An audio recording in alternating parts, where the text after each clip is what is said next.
my mindset, if there's one sale in the city that I'm working, as long as I get that one sale, that's not my problem what happens to the rest of everybody else. My thing is if there's going to be someone that's buying or selling a home, I want to help that family. I want to be the best person that I can be to help that family. So I hope you guys, man, it's not a bad market. It's really not. And for somebody that's been through some bad markets, let me tell you, it's not bad. And do we really spend as much time working as we say we do? I said this on one other call, and then Michael and you guys take over. But I would encourage you guys, and it's going to be depressing. It's going to be, at least it should be, is that you take 1 week, and during the time that you are working in real estate, write down everything you did. You don't have to do it as tedious as I was taught in the beginning. Yeah, I was actually taught by one of the trainers to write down what you did every 5 minutes. That's a little tedious. An old man now, I would say right now what you did every hour. If you said you worked 8 hours today, fill in what you did each hour that you were working. Then ask yourself the question, if you were paying you, would you pay yourself 6 figures? Would you pay yourself to be in charge of this business?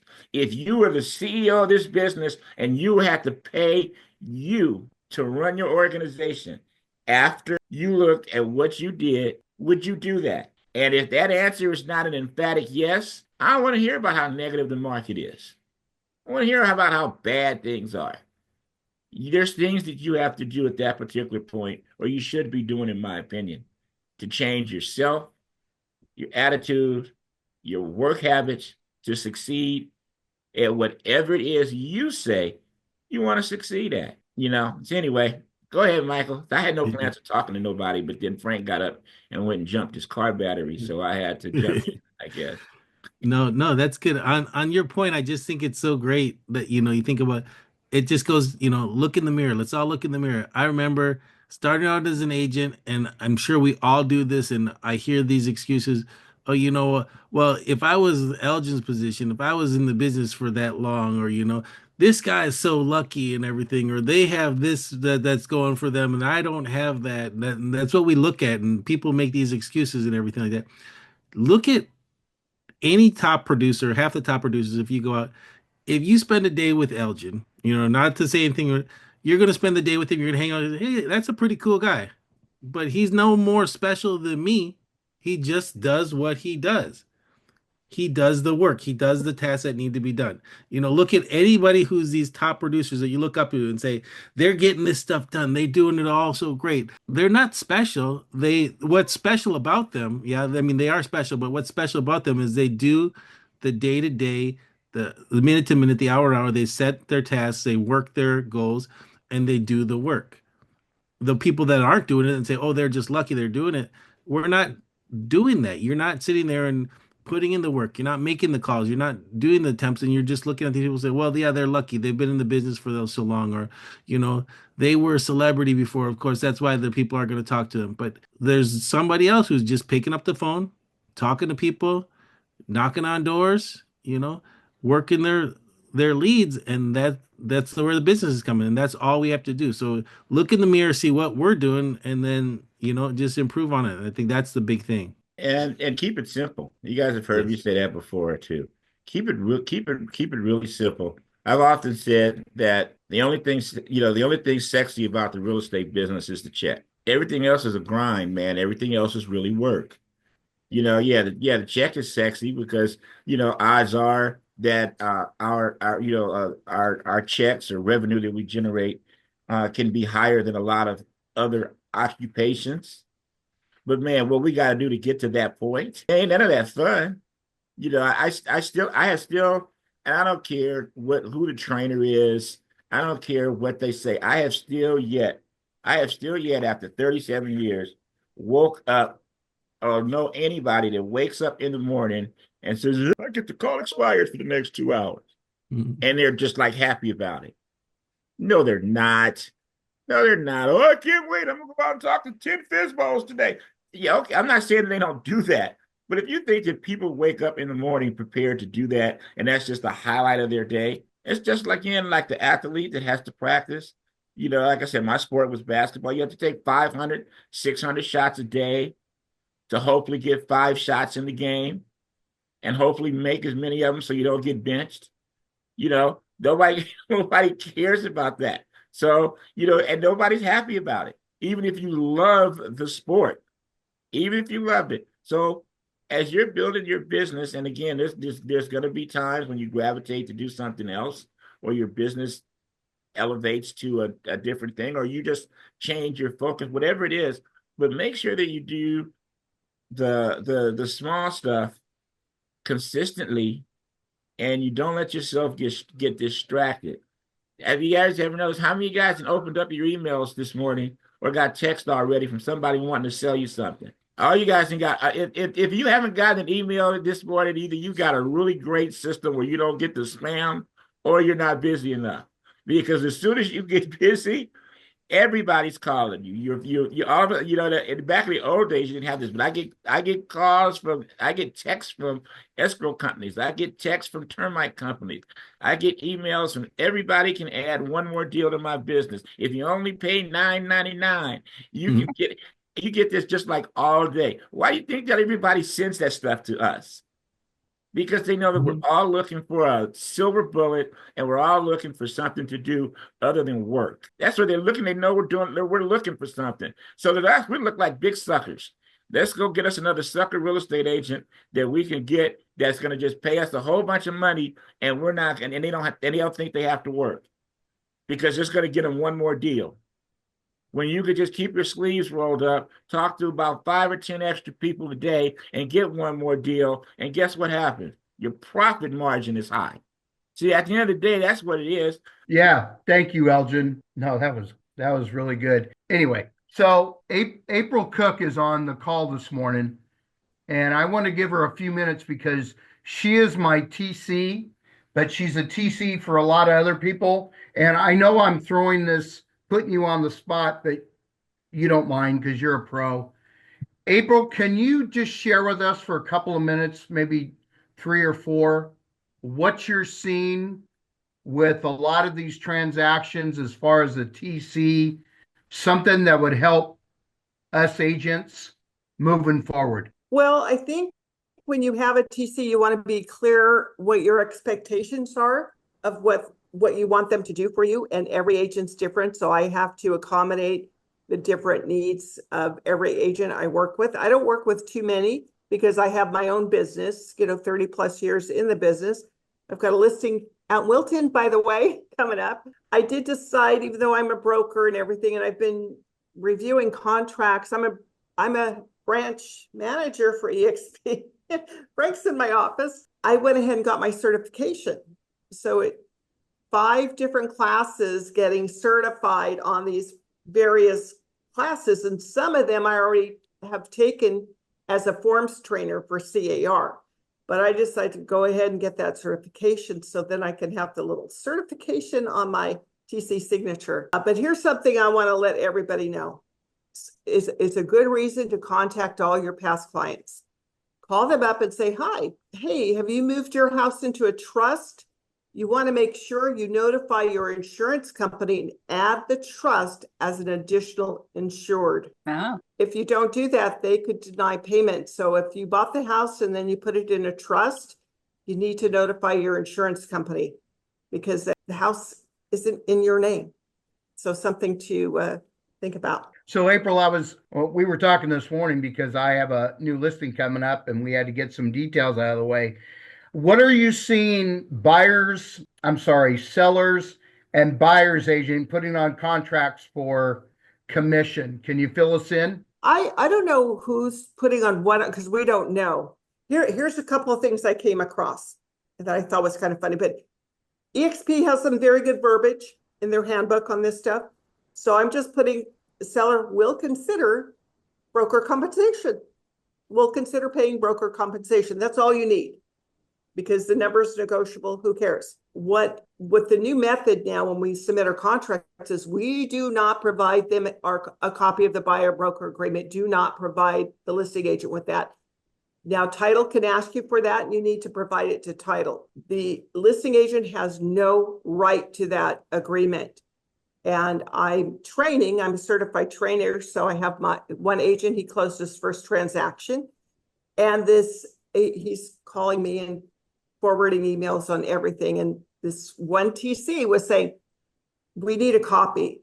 And he says, no, this is the new way. And we're not required to provide a copy to you. And she says, but it is the standard of practice. And I just cracked up. It is not the standard of practice. Do not provide. So what I said to him, if she keeps pushing it, just tell her, no, you're not going to provide it. If she keeps pushing it, ask to see a copy of her listing agreement. April, can you repeat this in case somebody wasn't paying attention? Do not provide a copy of the BRBC to any listing agent at all. It has been expressly taken out of the purchase agreement. You do not provide it. Title can ask for it, and you can and should provide to title company any documents they ask for. But do not provide to the listing agreement. This is confidential information. And if anybody says, oh, this is a standard of practice, it is not. It is not a standard of practice.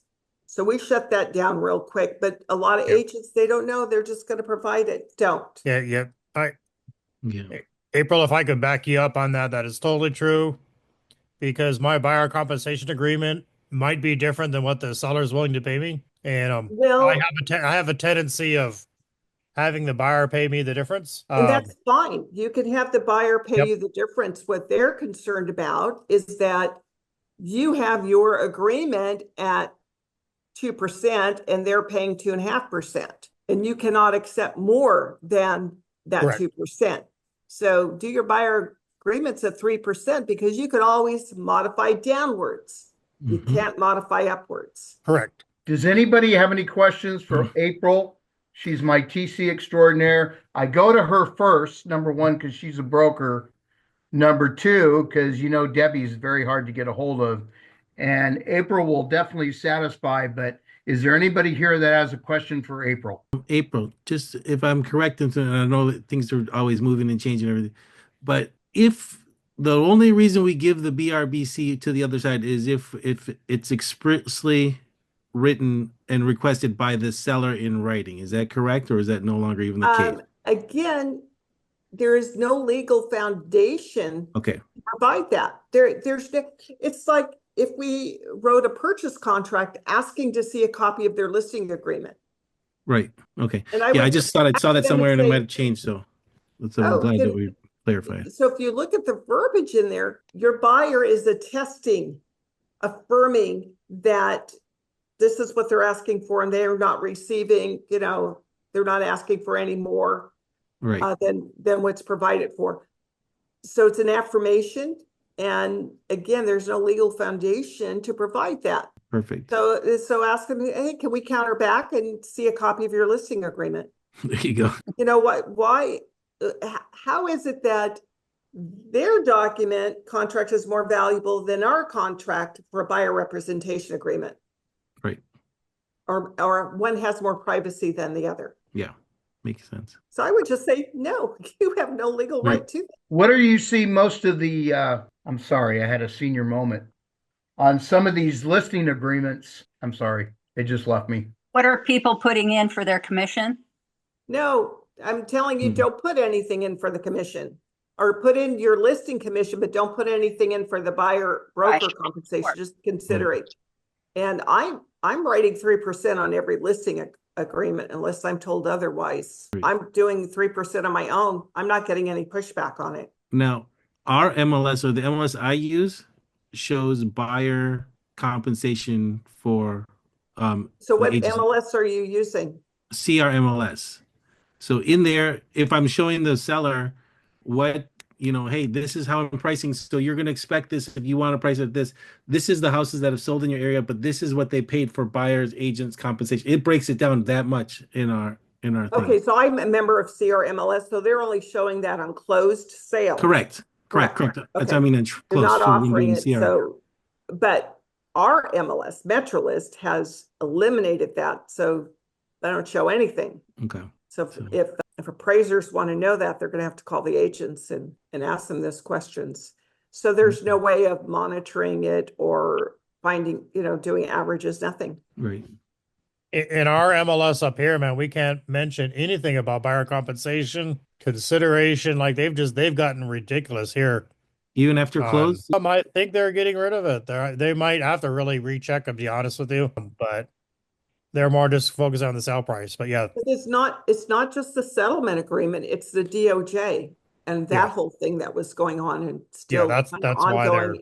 And these agreements, and then the attorneys working out what it all means, what it all means to us and everyday practices, because they all disagree on it. Have you heard any chatter about the BVRC going away? No, why would the BRBC go away? I just heard some chatter, that's all. There's lots of attorneys that would love to get rid of buyer representation, and let's go back to the old way of doing sub-agency. So you can eliminate the buyer agent completely, or you get paid. This is how it was in California and across the country, and maybe even some places still, where you, as a buyer's agent, you were the sub-agent of the listing agent company. Doesn't matter who you worked for, it was a sub-agency deal. And California was one of the first states to codify buyer representation and eliminating this sub-agency. Okay, anybody else have any questions for April? Thank you, April, for that. I'm sure I'm going to be talking to you very soon. You're welcome. Okay, Johnny Lopez, could you go live? Yes. How's it going? Nope, Johnny don't want to play right now. There he is. I'm right here. Yeah. Johnny. Yeah. Are you in El Paso or no? I'm in New Mexico, Albuquerque. I'm sorry, what? I'm in Albuquerque, New Mexico. Albuquerque, New Mexico. What's happening in your market? Not much, the same stuff. Just with the buyer broker agreement. Or anything? It's starting to ramp up a little bit. It's a little slow right now. A lot of people take it gets a little cold. I'm starting to see a lot of movement. So it gets windy. It's been real sunny. So I'm basically, for myself, I got this thing that I'm starting with the team. I'm gonna host like a home show. They're doing an expo. So I've got a lender that I'm gonna get a booth with, and he's gonna pay for most of it. And then I have Jamie and I think Chrissy on here. We're gonna kind of both go out there and work with them. Good. That's gonna happen at the expo here in I think in March. So that's just an idea that I came up with. I got an email that there is an expo coming up. I didn't even know what it was for. I just figured there's going to be a lot of people going there, so I'm going to be able to potentially grab some home.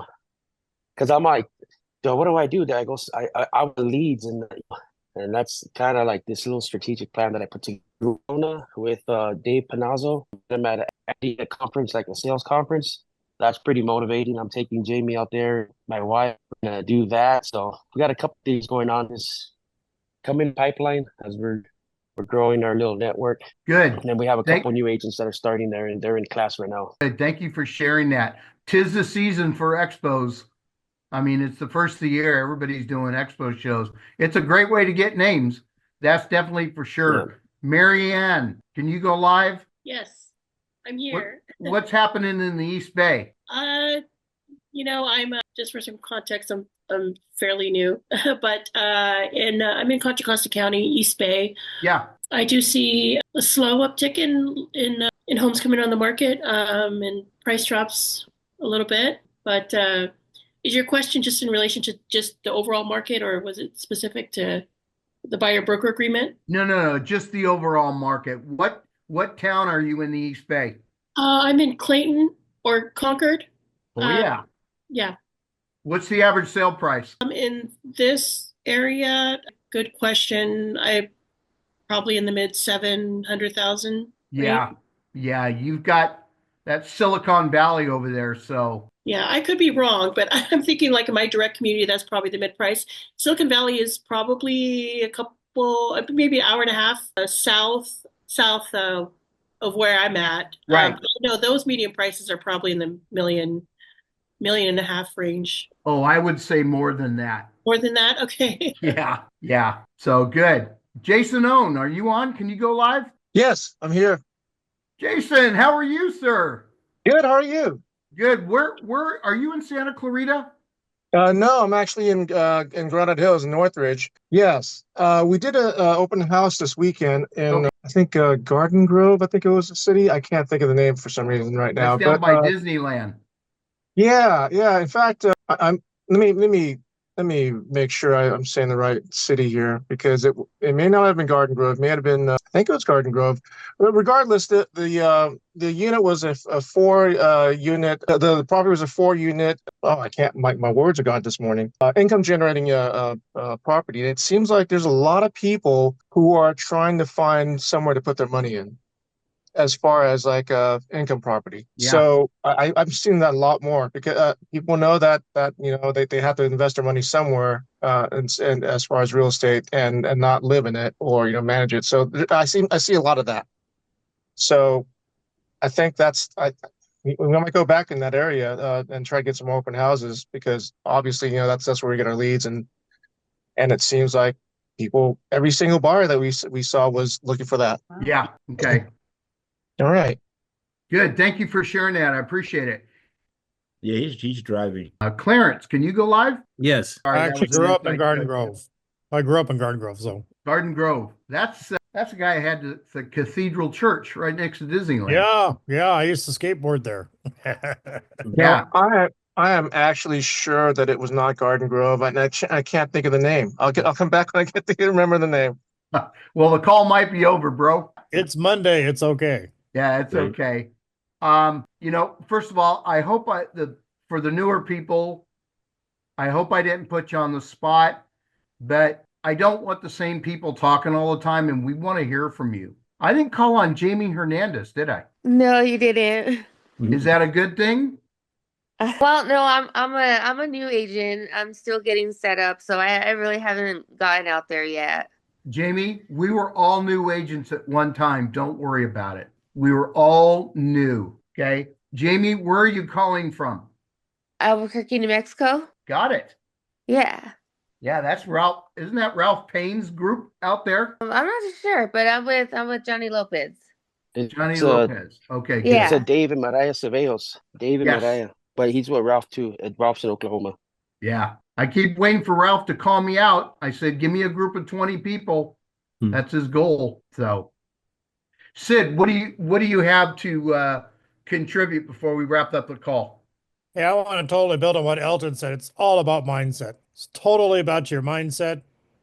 Doesn't matter what the market's doing. You are doing awesome. There's huge opportunities out there. People are still buying and selling irregardless of what's going on. And I'm just super excited about everything that's going on and the opportunities that happen. We had a sale fail, and I like within hours I turned right around and set it back up, and we're doing the open houses, and I'm going to get under contract again. It's like, and I'm just like, nope, we're going to do it. We're going to get these things sold, and so I just want to encourage everybody. It's all about the mindset. It's all about the mindset and having the right attitude.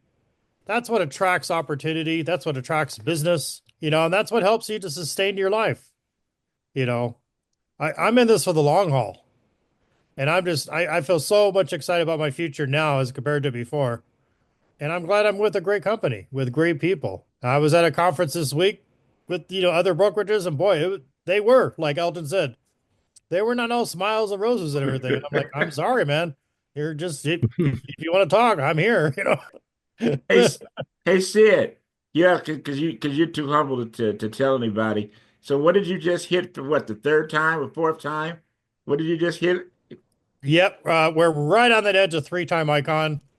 And I've been with the EXP for 4 years now. And when I started, I thought icon was completely impossible. And I've got a lot to learn, Sid, and I feel like I'm just getting started. You have all 7 levels. Yeah. And doors are opening up. Great. So. Thank you. All right, everybody, listen, I'm going to wrap this up. I hope nobody has a hangover from yesterday. I hope you had all good food and enjoyed the game, no matter who won. And remember, I'm asking you to bring one more to next week's phone call. We're really getting the numbers up, and I want to thank all of you. And Chris is going to have the AI notes from this meeting, and it'll go out sometime today in case you missed anything. Thank you, Chris, for that. And remember, no matter how AI is trying to influence your business, it's still better than meeting people face to face, and a phone call goes a long, long way for relationships. So, all right, everybody, have a good week. Thank you. Thank you. Thank you. Thank you.